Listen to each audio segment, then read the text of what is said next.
Hi friends, welcome to Manvasan channel. இன்றைக்கி பார்த்தீங்கன்னா மாலட்டு செய்ய போகிறோங்க. மாலட்டுன்னா பொட்டுக்கல்லை வச்சு செய்கிறது தாங்க. நல்லா ஒரு ஹெல்த்தியான ஒரு லட்டும் கூட. எப்படி செய்யலான்னு பார்க்கலாங்க. அதுக்கு முதல்ல பார்த்தீங்கன்னா கேஸ் ஆன் பண்ணிவிட்டு ஒரு கடாய் வச்சுக்கோங்க. இப்போ நான் 1/4 கிலோ பொட்டுக்கல்லை எடுத்துக்கிறேங்க.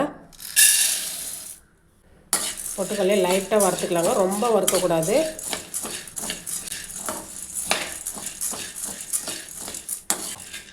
அவ்வளோதாங்க, இந்த அளவுக்கு வறுத்தா போதும். ரொம்ப கருகக்கூடாதுங்க. அவ்வளோதான், கேஸ் ஆஃப் பண்ணிடலாங்க. இது ஆறுனதுக்கு அப்புறம் நல்லா மிக்சியில் பொடி பண்ணி எடுத்துக்கலாம்.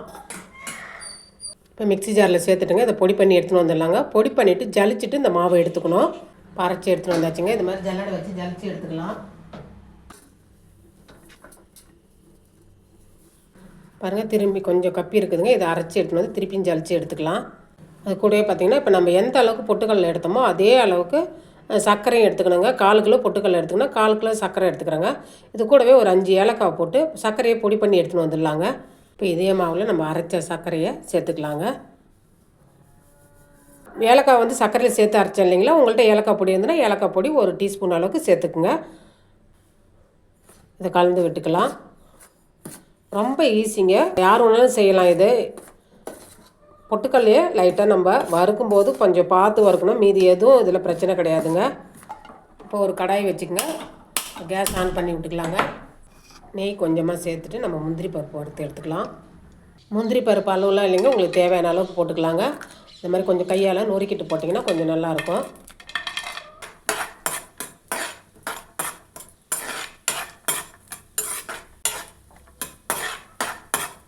கொஞ்சம் பொன்னிறமாக வந்து நம்ம முந்திரி பருப்பு எடுத்துடலாங்க. இந்த லட்டுக்கு பார்த்திங்கன்னா திராட்சை சேர்க்கக்கூடாது, முந்திரி பருப்பு மட்டும்தாங்க சேர்க்கணும். இதில் கூட நீங்கள் வெள்ளரி விதை இருந்தால் கூட நீங்கள் சேர்த்துக்கலாம், நல்லாயிருக்கும். இந்த அளவுக்கு வறுபட்டால் போதுங்க, நம்ம எடுத்துடலாம் ஒரு பாத்திரத்தில். இப்போ அதே கடையில் நம்ம நெய்யை சூடு பண்ணிக்கலாங்க. ஒரு 100 கிராம் நெய் இருந்தால் போதும். நெய் வந்து ரொம்ப சூடாக வர தேவையில்லைங்க, வெது வெதுப்பாக ஆனால் போதும். இப்போ கேஸ் ஆஃப் பண்ணிடலாங்க. இப்போ நம்ம வச்சுருக்கிற மாவில் பொரித்து வச்சுருக்கிற அந்த முந்திரி சேர்த்துக்கலாங்க. எல்லா இடத்துலையும் அந்த முந்திரி பருப்பு இருக்கிற மாதிரி நம்ம கையால் கலந்து விட்டுக்கலாங்க.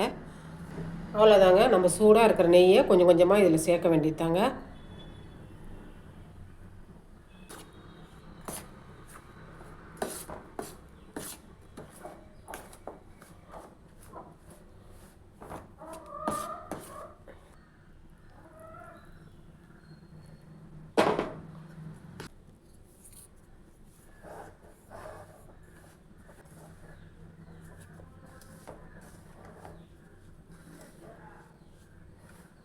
மாதிரி இப்போ கொஞ்சம் சூடாக இருக்குது. சூடாக இருக்கும் போதே லட்டு பிடிச்சா தான் கொஞ்சம் இறுகலாக இருக்கும், கை தாங்குற போதத்துக்கு இருக்குதுங்க.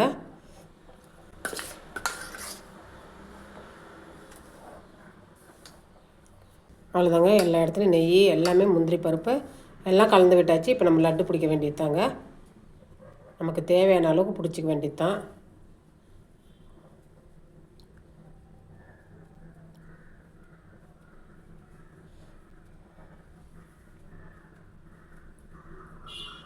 அவ்வளோதாங்க, ஒரு பிளேட்டில் வச்சுக்கலாம். அவ்வளோதாங்க, எல்லாத்தையும் செஞ்சு முடிச்சாச்சுங்க. இந்த ரெசிபி பிடிச்சிருந்துன்னா மண்வாசன் சேனலில் லைக் பண்ணுங்கள், ஷேர் பண்ணுங்கள், கமெண்ட் பண்ணுங்கள், சப்ஸ்கிரைப் பண்ணுங்கள். பக்கத்தில் இருக்க பெல் ஐக்கானை கிளிக் பண்ணுங்கள். தேங்க்யூ.